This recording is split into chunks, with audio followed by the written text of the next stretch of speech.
Hi hello everyone, welcome back to Raji home style.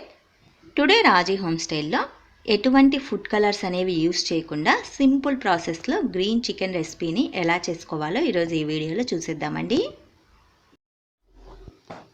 First of all నేను ఇక్కడ ఒక అరకిలోమైన chicken తీసుకున్నాను. దీన్ని శుభ్రంగా కడిగేసి గుంతపాటి గిన్నెలోకి తీసుకుని మన టేస్ట్కి సరిపడా సాల్టు, 1 కప్పు మైన పెరుగు, 2 లేదా 3 టేబుల్ స్పూన్లమైన లెమన్ జ్యూస్ని వేసుకొని చక్కగా మిక్స్ చేసి మూత పెట్టి ఒక అరగంట పాటు పక్కన పెట్టుకోవాలి. ఇలా చేయటం వల్ల ముక్క అనేది స్మూత్గా మెత్తగా ఉంటుంది.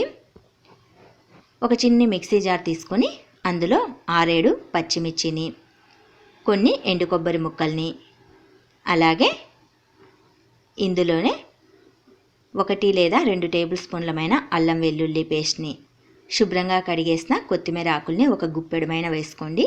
గ్రీన్ చికెన్ కాబట్టి కొత్తిమీర అనేది ఎక్కువగా ఉండాలి. ఇందులోనే 1 యాలక్కాయ లేదా 2 యాలక్కాయలు వేసేసుకోండి.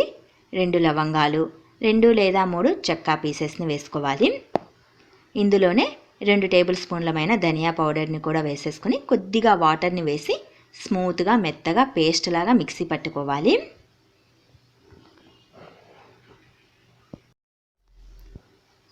స్టవ్ పైన ఒక వెడల్పాటి పెన్నం పెట్టేసి అందులో 2 లేదా 3 టేబుల్ స్పూన్లమైన ఆయిల్ని వేసుకోవాలి. ఆయిల్ కొద్దిగా వేడైన తర్వాత సన్నగా కట్ చేసి పెట్టి ఉంచుకున్న పచ్చిమిర్చి ముక్కల్ని, ఆనియన్ పీసెస్ని, అలాగే 2 రెమ్మల కరివేపాకు ఆకుల్ని వేసుకోవాలి. వీటినన్నింటినీ చక్కగా వేగనివ్వాలి. ఇవన్నీ దోరగా వేగిన తర్వాత ఇందులో ముందుగా మనం నానబెట్టి ఉంచుకున్న చికెన్ పీసెస్ని వేసేసుకోవాలి. ఇందులోనే మిక్సీ పట్టి ఉంచుకున్న గ్రీన్ మసాలాను కూడా యాడ్ చేసేసుకోవాలి. ఇందులో వాటర్ ఏమీ వేయాల్సిన అవసరం లేదండి.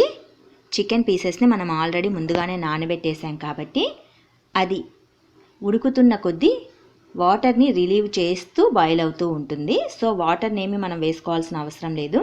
స్టవ్ని మీడియం ఫ్లేమ్లో ఉంచేసామంటే ఆ స్టీమింగ్కే ఇది చక్కగా ఉడికిపోతుంది. ఇందులో 1 టేబుల్ స్పూన్ మైన పసుపును కూడా వేసేసుకొని మధ్య మధ్యలో 2-3 సార్లు కలియదిప్పుకుంటూ ఉండాలి. ఏమాత్రం అడుగంటకుండా చూసుకుంటూ ఉండాలి.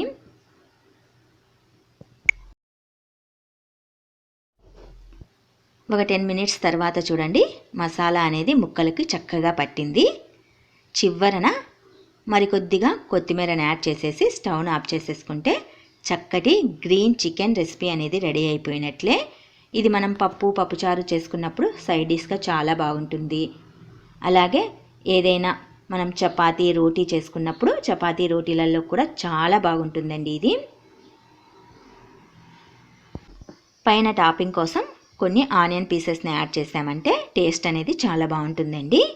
ఎటువంటి ఫుడ్ కలర్స్ లేకుండా గ్రీన్ చికెన్ రెసిపీని సింపుల్గా ఇలా ప్రిపేర్ చేసుకోవచ్చు. కంపల్సరిగా ట్రై చేయండి.